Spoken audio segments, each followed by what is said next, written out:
umaga po sa lahat. So, i-clear lang natin yung rules natin ha. So, di ba nung nakaraang linggo, naglabas tayo ng rules para sa mga sa mga gusto magpaayos ng spine. So, unahan ko na po kayo ha. Yung nakaraan, asawa kasi talaga ng rules nun eh. 5 session ang hinihingin pang pondo. So, yung iba hindi makasabay eh. Naawa ko eh. Na nakakaawa yung mga chat nila na ganyan-ganyan. Sir, ganyan-ganyan. Napagkasundoan namin na manghihingi na lang kami ng pondo, at least 2 pondo. Pero kung may budget naman po kayo, pwede nyo naman pong pondo na yung buong pagaling nyo. Ang maximum na hihingi po natin ng pang pondo is 2 session po. So, yun na naman po yung ilalagay po natin sa bagong rules.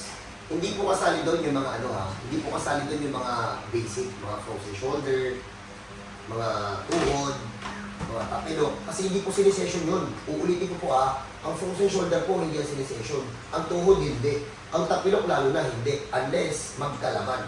Yun po, pababalik-balikin ko kayo. Pero kung hindi naman nagkalaman, wala. Sa frozen shoulder, nagkakalaman talaga yan. Pero one shot talaga yan. Isang joint lang po kasi yan eh. So, ayun. Ano pa? Ulitin ko po hindi ko sinisession yung tapilok, tuhod, tampal tanin, kung dito sa may siko, sa siko, depende. Sa may siko, kapag tumagal na ng todo, hindi na ibabalik. Yun yung totoo. Sa frozen shoulder, kahit ilang taon yun, ibabalik talaga yun. Pag-pondo na po kayo ng 2 session, may mga i-clear lang po ako ulit ng mga bagong, kung gusto niyo po mapagaling yung mga kamag-anak ninyo na pumunta dito, tapos may sakit sa spine, tulungan po natin sila. Kailangan niyo po silang tulungan, lalo na po sa mga kasama sa bahay. Paalala po ito sa lahat ng kamag-anak dito po na nagpunta Unang-una po, hindi po makakatulong sa mga nahilot po dito sa spine ulitin ko po ulit ito, paulit-ulit ko pong sasabihin para wala na po ulit na mabinat. Hindi po masama na paupuin sila at paglakarin. Pero hanggat hindi po sila magaling, hindi po makakatulong ang pag-upo ng matagal sa kapaglalakad ng matagal. Lalo na po kung biyahe-biyahe. Pagpahingahin niyo po sila, kailangan po nila mag-bed rest para pumadali po natin mapagaling. Pero kung marami kayong pang session, sige, pagtrabahuin nyo, paglakad-lakarin nyo, ibiyahin nyo ng malayo, baka sayang yung perang kikitain nila. Sinasabi ko po sa inyo, mas malaki po magalastos nila. Uulitin ko po sa lahat po na nagpunta dito, pakiingatan po na straight po. Lagi po silang babantayan, straight po silang pumiga. Imagine nyo na lang po na wala itong mga ito Yan. Uulitin ko po yung mga bawal po after na maayos po natin sila. Hindi po sila pinapagamit ng unan. Straight up po maniga. Pwede po silang umuyakoy ng kamay. Pwede nakataas ang kamay, pwede nakatagilid, pwede nakababa. Basta po hindi po sila pagamitin ng unan. Para po yung spine nila, totoong makapagpahinga. Huwag niyo po silang hinahayaan ng matutulog ng tagilid. Yan, mga natutulog ng ganyan. Kapag nakita niyo po sila natutulog ng ganyan, sitahin niyo po, ibalik niyo po sa pagkakahiga. Kapag nangangalit kayo sa pagkakahihaya, kapag nangangalit naman po sa pihaya, pwede naman po padapa. Pwede naman po padapang ganyan. Pwede rin itaas ang kamay, pwede rin ganyan, pwede rin tagilid. Basta po wala pong ulan. Pero sa mga nahilot po dito, huwag po muna kayo masyadong lumapa. Mas kailangan niyo po nakatihaya para po yung spine niyo makahinga. And about dun sa malayo yung sandalan, hindi ko ata na yung form nung nakaraan. Ganito yung pinaka-the best na gawin ninyo. Di ba kunwari malayo yung upuan. Pag umupo kayo ng ganyan, tapos naramdaman yung hindi naabot yung likod nyo, huwag nyo makahabulin. Huwag nyo makahabulin ng ganyan, tapos nanonood kayo ng TV, tapos nagsiselfone. Or may simpleng kausap. Kasi minsan kapag nakalimutan ng tao, ang nangyayari yun, napapastaw siya kapag ganyan. So, yun. Kaya ang pinaka-the best na gagawin nyo, kapag malayo yung sandalan, itaas nyo yung paa nyo. Taas nyo yung paa nyo, ibanggan nyo yung pinaka-lumbar area, tapos mag-engine sit na lang kayo. Yun ang pinaka-the best nun. Pakiiwasan din po yung mga exercise na ganito po. Bahala kayo kung magagalit kayo sa akin Ako tinuturuan ko na kayo, magalit na kayo. Yung kapag nakahiga kayong ganyan, tinataas-taas nyo yung paa nyo, lalo kung lumalala yung spine yan. Explain ko po kung bakit Yung natural spine, yung natural curve po ng spine nakaganon, naka-curve. Ngayon po, kapag isipin niyo po itong paa, ito po yung paa kapag tinaas-taas niyo po yan, ang nangyayari po sa spine, gumagano'n na lang po yan nagpapump po siya. Yung natural curve, nagpapump, tagi-straight. Kung meron po diyang nakaluan na spine, or naiipit na ugat na nakaluan na, Habang binubomba nyo ng binubomba yung paa nyo, tinataas-taas nyo, lalo pong luluwa yan. Sinasabi ko po sa inyo ha. Ako po, tinuturo ko po to dun sa mga nagpahilot po sa akin. Hindi po dun sa... Kayo po, bahala po kayo, magalit po kayo sa akin. Basta ako po in-explain ko na po dun sa mga nanggaling po sa akin, ha? Huwag niyo pong gagawin yun. Sa kayo mga ganito pong exercise, hindi isasandal niyo po. Kasi gagaling yung paa nyo. Huwag din po yun, ha? Kasi po, kailangan ko pong explain yun. Common sense po yun. Kapag nakatayo po kayong gano'n, tapos tinataas-taas yung paa nyo, yung natural curve and yung mga nakaangat doon, lalo po yung luluwa. So, wag po yun, ha? Ano pa? Ako, marami kasi yun eh. Hindi po kasi, ang mangyayari po kasi kapag ginawa niyo po yung mga exercise na yun, oo, marirelax kayo ng konti. Marirelax, may stretch na konti yung ugat eh. Pero, mas talo po maiipit yun. Yung susunod na atake, mas matindi na. Kaya wag niyo po yung gagawin ha, yung mga exercise na yun. Yung mga ibinibilin ko naman po ng mga wrong position, pakagawa po kasi para sa inyo po yun. And ano pa? Huwag gagawin ang mga bawal. Oo, wag gagawin yung mga bawal na itinuro ko po. What else? Kung gusto niyo po ito, mas effective po to and mas reliable po to. Pwede po kayong maglagay ng unan kapag masakit. Sa mga hindi ko pa nahilot naman to ha. Pwede po kayong magganyan, maglagay ng unan. Tapos nandun po ito patungan yung unan. Para po yung natural curve ng spine na ibalik po kahit papano. Hindi yan gagaling kapag sobrang buhol na. Pero kahit papano po, papasok-pasok po ng konti yung mga nakaluwa dyan. Yun. Masakit na yun sa umpisa, pero yung susunod doon na mga atake, mas kakalma na po yun. And what else? Ayun, ang dami talaga dito nagpupunta na kakaibang sakit eh. Kapag nararamdaman niyo po, yung sa mga tao po na nag-iisip pa na pupunta dito, sa mga nakabook na at hindi pa nakakapunta, once nararamdaman nyo na yung pag nagtatagal kayo ng unan, tapos naka-straight na gano'n na parang nalulunod, tapos hindi kayo makahinga na maayos, nagsisimula na mag-ipitan yung puso mo eh. Huwag nyo nang itaas talo yung unan. Kasi nandun yung ugat dun eh, sa may upper spine, tapos sa upper spine nakakonect yung sa puso. Isipin nyo ha, kapag nagtagal kayo ng unan at parang na kayo nalulunod, pinakasan nyo ba ng pinakasan lalo, lalong iipit. Lalong iipit po yun. So yun po yung bahala po kayo ha. Uulitin ko po ha, hindi po ako doktor. Hindi po ako nurse. Hindi po ako connected sa sa medical institution or medical field. Ano po, pag nakahawakan ko po kasi yung tao, nakikita ko po yung, may sakit man o wala, nakikita ko po yung mga ugat, yung mga buto, kung paano po siya nabuhol, or dun sa mga normal. Hindi ko lang po alam kung anong tawag dun sa mga ugat. Hindi ko alam tawag sa mga buto. Pero yun po talaga yung nangyayari. Hindi magtanong na lang po kayo sa mga doktor kung ano po tawag din sa mga ugat na yun. Kasi kung sa akin po kayo magtatanong, ang isasagot ko po sa inyo, pilay lang po yun. Once na maibalik po kasi yung mga ugat na na-dislocate, naipit doon, and naibalik po yung mga buto sa tamang alignment. Yung mga nararamdaman nyo po yun, lahat po yun mawawala po yun. Pati po yung paghinga nyo, pati yung nararamdaman nyo na kapag nagtatanggal ng unan, parang nalulunod. Matatanggal po lahat yun. Matatanggal po yung pagiging hingalin nyo. Ano pa? Matatanggal yung sakit sa puso. Yun. Baka may magalit na naman dyan. Ako, nagsasuggest lang ako ha. What else? Maraming nagtatanong kung ano ba yung mga kaya namin pagalingin dito. Eh, hindi naman nga po ako doktor. Kaya nga ako nagsasabi po ako, huwag na po kayo magdala ng MRI and X-ray. Kasi ang buto lang naman na hindi nakikita ng talent ko. Ano yung buto dito? Yung pinaka-pigi dito. Hindi yung dito ha, hindi na dito. Yung buto dito na pinakadulo nito, hindi ko nakikita yan kapag hinahawakan ko. Kasi, pag hinahawakan ko yung part na yun, ang nakikita ko doon, ugat. Tapos taba, laman. Layer siya. Sa sobrang layo nung taba, laman, hindi siya na-penetrate yung talent ko. Kaya yung buto na to na pahaba, yung dun sa may dito. Hindi ko alam kung anong tawag dun yun. Basta yung buto sa legs, hindi yung buto sa balakang. Yung buto dun sa legs yun, hindi ko talaga nakikita yun. Kaya kapag yun ang concern nyo, madalas pass yung team namin. Pero yung sa mga ugat-ugat, sa mga spine, yung katulad ng nararamdaman nyo na masakit to, tututok part nito. Sa pigi, sa may puwet, sa taas. Tapos nagka-cramps, nagmamanhid. Kapag itatapak nyo, parang may tumutusok dun sa ilalim. Nabibinitan yung muscle. Wala lang yun, madali lang yun eh. Naipit lang yun sa may spine. Hahanapin lang natin dun sa part na yun. Ibabalik lang natin ng kalmado. Babalik lang natin ng kalmado kasi papahingin nyo sa bahay. Yung mga may tama po sa spine na nahihilot ko, uulitin ko po ha. Hindi na ako papalduhin. Expect ko naman sa inyo dito eh. Kapag hindi kayo sa sunod, magpapabalik-balik yan. Sige, magpapabalik-balik yan. Ang target, ma-realign ulit, maturuan po natin yung mga kasama natin o yung mga pasyente natin na tanggalin yung mga bad posture. Kasi bakit? Ganito po yan. Kahit ano pong alignment ang gawin ko dyan, kahit i-correct ko ng 100% yan, thousands of times, kapag hindi niyo po tinanggal yung mga bad posture, magde-develop po ulit yan. Kahit anong gawin natin. O, sample, ikinorek, tumigas, umokay na, hindi naman umalis sa pagkagad ka ng upo, kapag may kausap, kapag may ginagawa, kapag nasa opisina. Kahit sino pong grade doon, may isip yan eh, magde-develop po talaga ulit.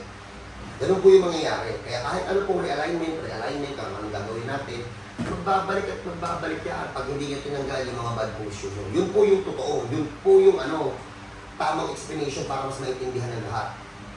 Ano pa? Ano tayo? Nagamit tayo ng mga layman's term. Wala naman akong alam sa medical term. Yun yung naman yun. So, ano pa?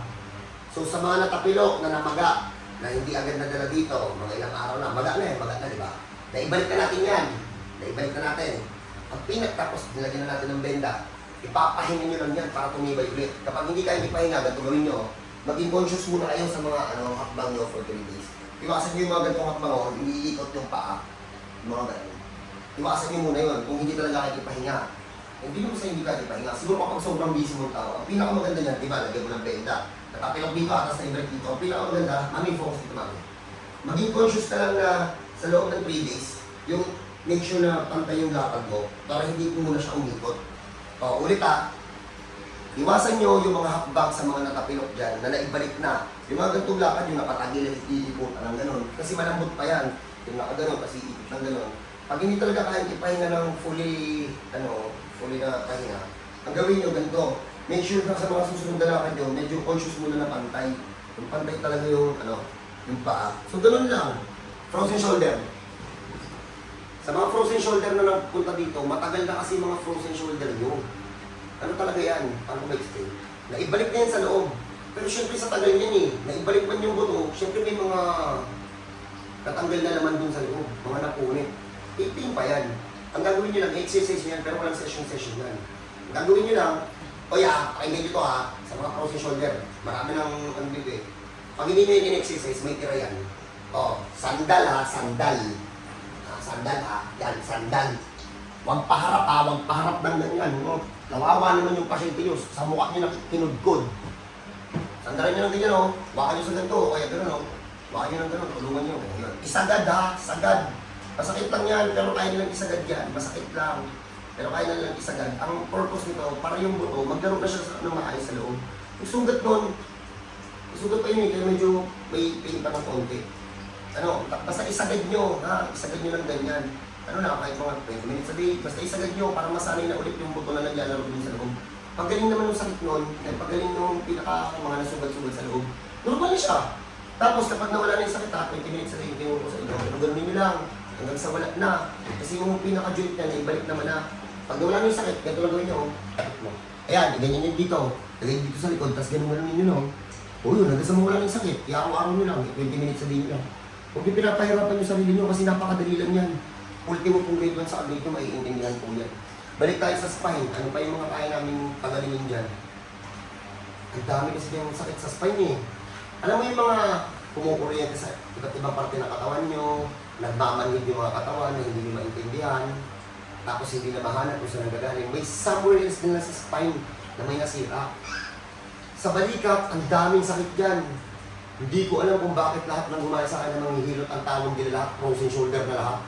Pero yun po, yung frozen shoulder, kapag yung, di ba wala na ito, kamay, normal.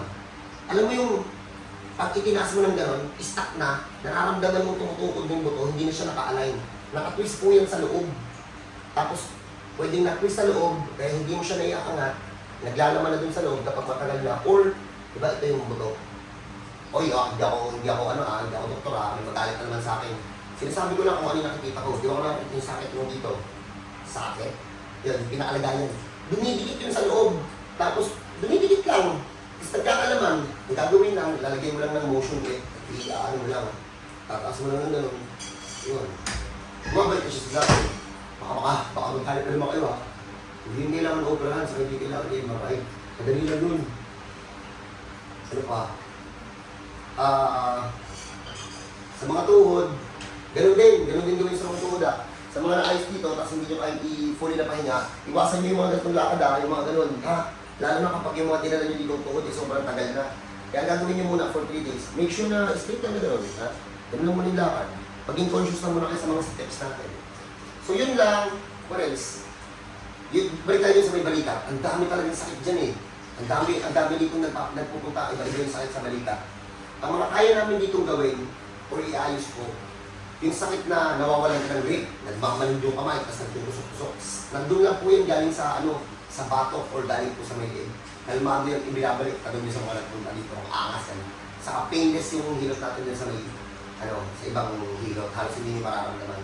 Ngayon, kung gusto nyo ipadiin, well, depende nyo na lang. Kung meron kasi dito mga nag-register, hindi ko na maramdaman eh. Diinan nyo na lang. O yun.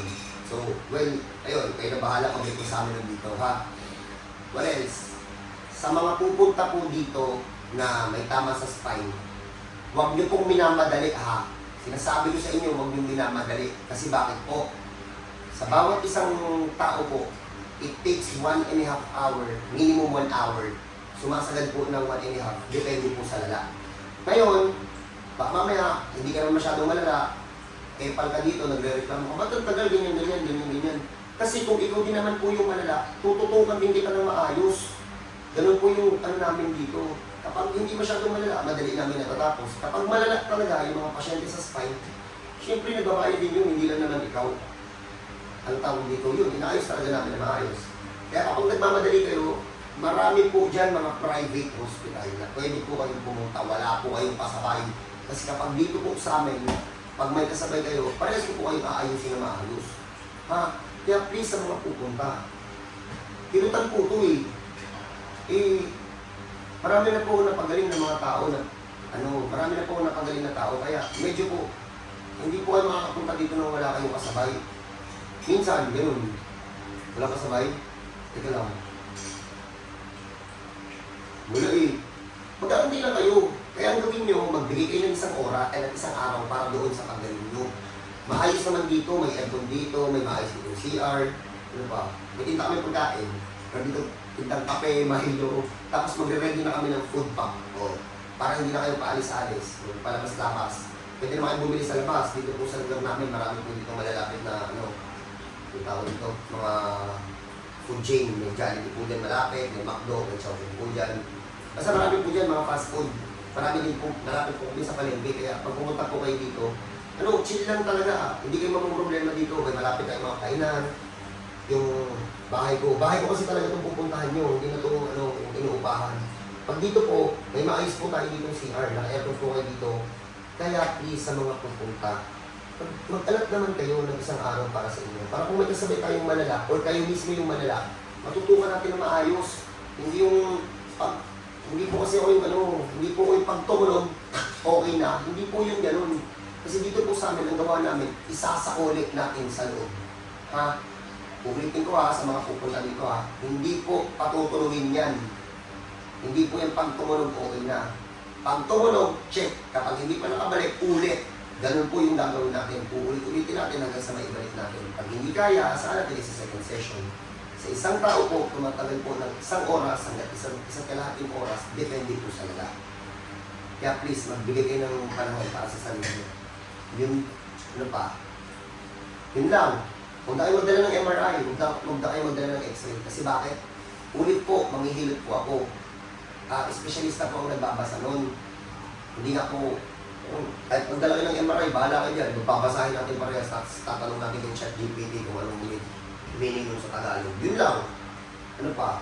Anong kailangan dalhin? Pangbayad, pang-pondo. Tapos huwag nadalihan kayo sa akin, pang-tip. So yun, meron pa tayong bago. What else? Sa mga day off ko kasi Sunday and Monday. Sa totoo lang, off ko yun Sunday and Monday. Kapag kayo nag-request ng Sunday, iibahin ko yung presyo, makulit kayo Kapag si Kulot po kasi, si Kulot po kasama ko po, nakita niya po yung mga text. Marami po nakikiusap ng mga, Sunday daw. Eh, syempre po, pahinga na po sana namin yun. Kaso, naranasan ko naman po maging empleyado eh. Dalawa po kami ni Kulot, naranasan po namin maging empleyado. Kapag nangingi po kayo sa amin ng request na isi-session namin kayo ng linggo, iibahin ko po yung price nun. Mag-inquire na lang po kayo kung magkano kayo sisingilin ng price sa paglinggo po. Ha? And, hindi po ako doon kasi syempre pagod kami nun eh. Maximum 5 lang tayo doon. Ha? Huwag yung nag-ipilit na marami kami. Hindi, maximum 5 lang. Ang open namin is Tuesday up to Saturday, 9 a.m. to 5 p.m. po. And ito pa po pala, marami po kasi tumatawag dito ng mga naging kaibigan kong uniform personnel na nagsasabi, Boss, ang aga mo naman magsara, 5 p.m. For walk-in yun sa mga kahabol kasi gagabi na sila masyado. Ano? Bago magahin na kapag gabi na sila dumating. Ayun nga, ang concern kasi doon mga sir, sabi ko nga sa inyo, hindi dito pinaglalaroan yung mga may sakit. Sa mga uniform personnel na naging kaibigan ko, siguro ang extend ko sa inyo hanggang 9 p.m. Para hindi naman tayo abutin ng madaling araw. Tapos tawag muna kayo. Ay, sige naman, mag-booking na nga kayo. Hanggang 9 p.m. ha. Hanggang doon lang, hanggang 9 p.m. lang. Kasi yung mga uniform personnel naman natin, bigyan naman natin sila ng konsiderasyon. Busy ang mga yan eh. Hindi nga makapag-ano yan eh. Makapag-paayos ng spike. Kahit gustuhin nila. So, sa mga uniform personnel na naging kaibigan ko dyan, sige, bibigyan ko kayo ng konsiderasyon ha. Hanggang 9 p.m. lang. Para pagkatapos natin, hanggang 11:30, something gano'n. Tapos uwi tayo. Ha? Ayoko na po tumanggap ng sobrang dami. Gusto ko po limited lang. Kasi bakit? Kapag limited po ang tinanggap namin, katulad po ngayon, kami ni Kulot, maximum 10 lang po ang tinatanggap natin sa spine. Kasi bakit? Gusto ko po yung quality. Yung paglabas, parehas kami nakangiti. Yun lang ha. Wala po kayong dadalhin dito, kundi ayun nga. Ang dadalhin nyo na dito, pambayad sa pondo. Magdala na po kayo ng pambayad ng pampondo ng at least 2 para naman po masimulan na natin yan. Sa kapangtip, pag nagalingan kayo sa akin, ha? Kung makakalimutan yun, ha? So yun lang po. Please, sa mga nahilig ko, ingatan nyo yan, ha? Hindi yan binuksan, tapos nilagyan ng rugby sa loob para dumikit agad. Ingatan nyo po yung mga katawan nyo, lalo na po yung may mga sakit sa spine. Pares, yun lang. Galit tayo sa akin, very vertigo sa kahika, kaya ko din. Ha? God bless po, kita-kita po tayo dito. Open po kami ng Tuesday up to Saturday. Ulit open po kami ng Tuesday up to Saturday. Doon po kayo pwede pumunta. 9 a.m. to 5 p.m. Pero kung gusto niyo po ng linggo, iba po yung presyo nun. Sinasabi ko sa inyo, sisingilin ko kayo ng mahal doon para kung tayong magpa-schedule ng linggo, po kayo ha. And mag-alat po talaga kayo ng isang araw para sa inyo. Ha? Sa mga may sakit sa spine. Pero yung mga may tama po sa tapilo, tuhod, balikat, mag-walking na lang kayo. Wala yun. Walang booking doon. Ulit sa mga may tama sa tuhod, balakang, sa mga pambatang sakit, yung mga nakikita nyo kahit sino pwede magpagaling. Basta yun, alam nyo yun, yung mga finger, parang tunnel, yung pilay dito, yung pilay dito, pilay dito, yung mga pilay dito, pilay dito. Yung kahit sino pwede makapagpagaling sa inyo, yun. Huwag nyo na yung i-book.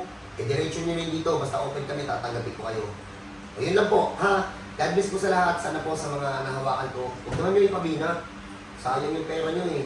Kasi pag nabinat yan, ako yung paldo. So yun lang ha, God bless po sa lahat. Kita-kita tayo dito sa bukas, Tuesday. Ha? 9 a.m. God bless po.